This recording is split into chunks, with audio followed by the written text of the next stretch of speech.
आज सुकेश भी कह रहे थे कि एक जो राजनीतिक हस्ताक्षर कुछ ऐसे अध्याय हैं, शायद वो हमेशा के लिए खत्म हो जाएंगे। लोगों से जुड़ाव, कार्यकर्ताओं से अपनत्व की जो बात है, पर साथ ही साथ अगर हम खालिस राजनीति की भी बात करें, मुलायम सिंह यादव वो राजनीति के धुरंधर थे, दूरदर्शिता थी। एक यादव छाप उन्होंने अपने ऊपर, उनकी पार्टी पर लगी, पर वो ये जानते थे कि वो सिमट जाएंगे, सिकुड़ जाएंगे अगर पहचान वही रही। इसीलिए जनेश्वर मिश्रा हो, बेणी प्रसाद वर्मा हो, वो तमाम आजम खान हो, ऐसे लोगों को भी उन्होंने हमेशा साथ रखा। वो आगे देख सकते थे कि राजनीति कैसे अनफोल्ड करेगी।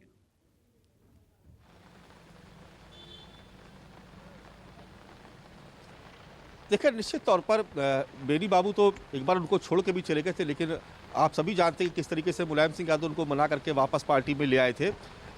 ये जब मैं समाजवादी पार्टी के प्रदेश कार्यालय के बाहर खड़ा हूँ तो एक किस्सा मैं ज़रूर आप यहाँ पर शेयर करना चाहूँगा, बताना चाहूँगा। हालांकि सभी लोग जानते हैं 2012 में जब पूर्ण बहुमत की सरकार बन चुकी थी अखिलेश यादव की, तो यहाँ पर तमाम कार्यकर्ताओं की नाराज़गी थी। मुलायम सिंह से वो शिकायत कर रहे थे कि उनकी सरकार में बात नहीं सुनी जा रही, तमाम तरह की दिक्कतें हो रही थी।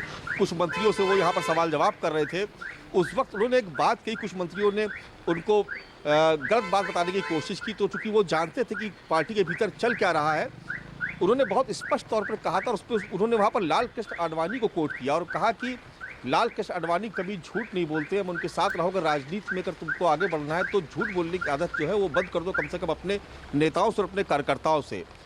तो उस वक्त यहाँ पर जो कार्यकर्ता थे वो ज़बरदस्त तरीके से उत्साहित होकर बड़ी देर तक यहाँ पर नारेबाजी होती रही, जबकि मुख्यमंत्री अखिलेश यादव थे। दूसरा किस्सा, जनेश्वर मिश्रा पार्क में एक सभा चल रही थी और वो पहुंचे हुए थे वहाँ पर मुलायम सिंह यादव। तो उन्होंने मन से एक बात कही, अखिलेश भी उस मंच पर मौजूद थे, पर उन्होंने कहा, साफ तौर पर कहा कि जिस तरीके के हालात हैं, मुझे ऐसा लगता नहीं है कि हम लोग बड़ी संख्या में लोकसभा का चुनाव जीत पाएंगे, क्योंकि 2014 का चुनाव बिल्कुल करीब आ गया। तो उन्होंने कहा कार्यकर्ताओं से, कहीं ऐसा ना हो जाए कि सिर्फ परिवार पहुंचे और बाकी सब यही छूट जाए। तो कुछ ऐसा अभी भी वक्त है, कुछ ऐसा इंतजाम करो जिससे कार्यकर्ताओं की नाराजगी दूर हो और जनता में मैसेज जाए। जिस तरीके के काम होने चाहिए उस तरीके के काम हो नहीं रहे। तमाम मंत्रियों को नाम लेकर के भी उन्होंने फटकारा था। तो ये जो एक दूरदर्शिता थी, जो एक सोच थी और जो जिस तरीके का कनेक्ट उनका कार्यकर्ताओं के साथ था, वो इस बात को साबित करता है कि वो कितनी दूर की सोच लेते थे। यानी 2014 में समाजवादी पार्टी में कहीं परिवार तक ही ना सिमट जाए, लोकसभा में ना पहुंच पाए पार्टी के दूसरे नेता। ये बात उन्होंने करीब 1.5 साल पहले उन्होंने जनेश्वर मिश्रा की पुण्यतिथि के वक्त पर जनेश्वर मिश्रा पार्क में कही थी। उस सभा में मैं भी मौजूद था जब मुलायम सिंह यादव बोल रहे थे। यही तो मुलायम सिंह यादव की खूबी थी, उन पर यह आरोप लगा कि परिवार का कब्जा रहा, परिवारवादी पार्टी थी। पर ये जानते हुए भी, और बढ़ावा भी दिया उन्होंने, ऐसा नहीं है कि अपने परिवार को बढ़ाया नहीं, पर वो जानते थे कि इसकी अपनी लिमिटेशंस भी हैं। और राजनीति के इस धुरंधर का एक और पहलू आपके सामने पेश करेंगे। मैं अपने सहयोगी अशोक से इस बारे में चर्चा करूंगा। एक छोटे हुए जो दर्शक हमारे साथ अभी जुड़े हैं उन्हें बता दें, आज सुबह 8:16 पर मुलायम सिंह यादव ने गुरुग्राम के मेदांता मेडिसिटी अस्पताल में, वहाँ उनका इलाज चल रहा था, तबीयत नासाज थी कई दिनों से, अंतिम सांस ली। अब उनका पार्थिव शरीर उनके पैतृक गांव सैफई ले जाया जाएगा और कल दोपहर 3 बजे उनका अंतिम संस्कार भी किया जाएगा। अशोक मेरे साथ जुड़े हुए हैं, मेरे सहयोगी। अशोक, राजनीति का एक अध्याय नहीं, दरअसल कई चैप्टर्स मुलायम सिंह के जाने के बाद खत्म हो जाएंगे या खत्म होने के कगार पर भी पहुंच जाएंगे। और जब हम मुलायम सिंह यादव की बात करते हैं तो वो इतने महीन राजनेता भी थे कि उनके मन में क्या चल रहा है ये समझ में आना बहुत मुश्किल हो जाता था, उनके प्रतिद्वंदियों, उनके विरोधियों और उनकी पार्टी के लोगों को भी। और एक बड़ी मिस्ट्री, जो समाजवादी पार्टी का टेक ओवर, जो अखिलेश यादव अध्यक्ष बने और वो जो ड्रामा हुआ कि पहले मुलायम सिंह को बाहर निकाल दिया गया, फिर मुलायम सिंह ने बेटे को और रामगोपाल यादव को बाहर निकाल दिया, वो आज तक किस्सा पूरी तरह से किसी की समझ में नहीं आया कि ये सारा मुलायम सिंह यादव के दिमाग की पैदाइश थी कि बेटे को वहाँ पर पूरा कब्जा दे देना है पार्टी का। शिवपाल यादव जो उनके सिपहसालार रहे, हमेशा दाएं में खड़े दिखाई दिए, उनको नहीं पार्टी की कमान, वो मिलनी है अखिलेश यादव को, ये सुनिश्चित किया। या जो हुआ वो अपने आप हो गया। ये आज भी एक मिस्ट्री है, एक रहस्य है, और यही अपने आप में मुलायम सिंह यादव की राजनीति का एक पहलू भी दर्शाती है।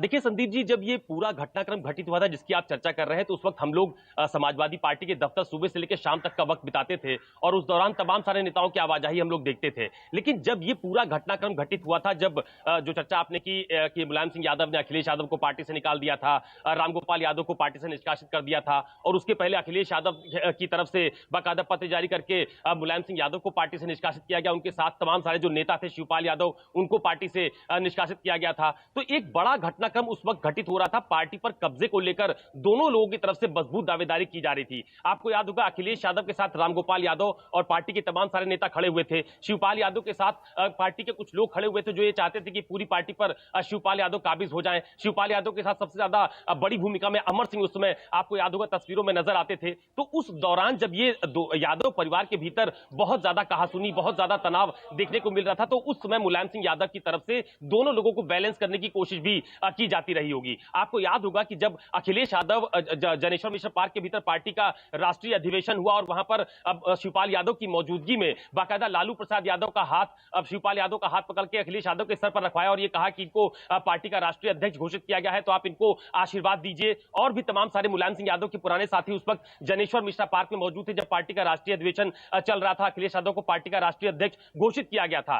तो एक बड़ी स्ट्रेटेजी के हिस्से के तौर पर उसको देखा जा रहा था कि शिवपाल यादव सबसे ज्यादा नाराज है, तो उनकी मौजूदगी में अखिलेश यादव को पार्टी का राष्ट्रीय अध्यक्ष घोषित करवा दो। लालू प्रसाद यादव आएंगे, वो शिवपाल यादव का हाथ पकड़ेंगे, अखिलेश यादव के सर पर रखवाएंगे और ये कहेंगे कि ये आपके भतीजे हैं, इनको आप आशीर्वाद दीजिए, राजनीति में आगे बढ़ने के लिए इनको अपना आशीर्वाद प्रदान कीजिए। तो इस तरह की तस्वीर भी हम लोगों ने देखी। और दूसरा जब बड़ा एक आप कह सकते हैं कि परिवार के भीतर विघटन हुआ, जब शिवपाल यादव ने प्रगतिशील समाजवादी पार्टी का गठन किया, पार्टी के तमाम सारे वो पुराने नेता जो शिवपाल यादव के साथ, मुलायम सिंह यादव के साथ जुड़े रहते थे, उन्होंने शिवपाल यादव का दामन थामा। पूरी की पूरी एक आप कह सकते हैं पार्टी गठित की गई नए सिरे से और लखनऊ के रमाबाई अंबेडकर मैदान में एक बड़ी रैली शिवपाल यादव की तरफ से आयोजित की गई। उसे एक बड़ा शक्ति प्रदर्शन माना जा रहा था। उसमें शिवपाल यादव ने मुलायम सिंह यादव को आमंत्रित किया कि हमारी पार्टी की एक रैली है, उसमें आप आइएगा। मुलायम सिंह यादव उस रैली में पहुंचे, शिवपाल यादव को शुभकामनाएं दी। तो उन्होंने दोनों लोगों को, चाहे अखिलेश यादव को समाजवादी पार्टी की कमान दी हो, उत्तर प्रदेश का मुख्यमंत्री बनाया हो, या शिवपाल यादव ने दूसरी पार्टी बनाई, तो उनकी पार्टी को भी उन्होंने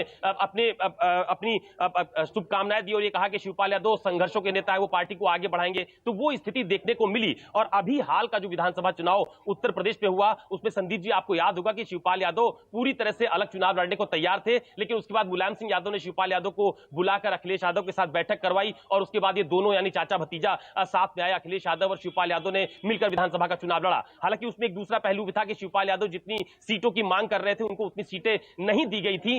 उनको सिर्फ और सिर्फ एक सीट दी गई, जसवंत नगर, जहां जो उनकी पैतृक सीट मानी जाती थी। ये कहा जाता था कि उनका जनाधार बहुत ज्यादा है, शिवपाल यादव का गढ़ है वो सीट। तो सिर्फ एक सीट समाजवादी पार्टी के टिकट पर ही शिवपाल यादव को चुनाव में मैदान में उतरना पड़ा। तो ये राजनीति की एक आप कह सकते हैं कि चुनाव आया तो दोनों को साथ ले आए, चुनाव नहीं है तो दोनों के बीच अगर दूरी बढ़ी तो उसको भरने की कोशिश भी की गई। और इनके परिवार में एक और घटनाक्रम हुआ संदीप जी, आपको याद होगा, अपर्णा यादव ने बीजेपी ज्वाइन की, बाकायदा दिल्ली में बड़े नेताओं की मौजूदगी में। उनको भी मुलायम सिंह यादव ने आशीर्वाद दिया कि वो राजनीति में आगे बढ़ रही है, उनको भी शुभकामनाएं दी गई। तो मुलायम सिंह यादव जी का व्यक्तित्व, उनकी राजनीति करने का तरीका वो बिल्कुल अलग था। परिवार के जो लोग जहां जाना चाहते थे उनको उन्होंने जाने भी दिया और जब जरूरत पड़ी तो उनको इकट्ठा भी किया। ये सबसे बड़ी खूबी मुलायम सिंह यादव की थी। और संदीप जी आपको याद होगा कि जब उत्तर प्रदेश में क्या चल रहा है, ये मुश्किल हो जाता था समझना। राजीव, आप कुछ जोड़ना चाह रहे थे, लेकिन साथ ही साथ देखिए, जब हम मुलायम सिंह यादव की बात करते हैं, हम उत्तर प्रदेश पर कुछ ज्यादा फोकस कर देते हैं, सिर्फ समाजवादी पार्टी। हमें यह नहीं भूलना चाहिए कि वो देश के रक्षा मंत्री भी थे और उस वक्त की जो सोच थी और आज भी बहुत जगह जो सोच है कि पाकिस्तान एनिमी नंबर 1 है, बतौर रक्षा मंत्री उन्होंने कहा था कि देखिए। नमस्कार, मैं हूं मानक गुप्ता। अगर आपको हमारा ये वीडियो पसंद आया हो तो इसे लाइक और शेयर जरूर करें और हां, हमें सब्सक्राइब और फॉलो करना ना भूलें ताकि आप देश और दुनिया की कोई खबर मिस ना करें। तो जुड़े रहिए हमारे साथ और देखते रहिए न्यूज़ 24।